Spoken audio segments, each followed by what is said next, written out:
सिपह सालार ने दुश्वार गुजार पहाड़ों और दर्रों पर डट कर लड़ने वाले जवानों और अफसरान के मोराल की तारीफ की। अफगान सरहद के करीब खैबर एजेंसी के अगले मोर्चों के दौरे पर अफसरान और जवानों से मुलाकात के दौरान ऑपरेशनल कमांडर ने आर्मी चीफ को हासिल होने वाली कामयाबियों से आगाह किया।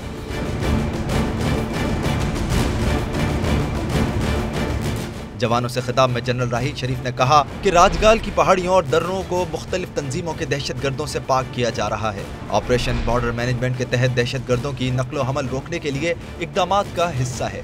आर्मी चीफ ने सरहद पर दहशतगर्दों की नकलो हरकत पर कड़ी नजर रखने का हुक्म दिया। उन्होंने कहा कि कौम और बहादुर अफवाज ने दहशतगर्दी के खिलाफ जंग में भारी कीमत अदा की है।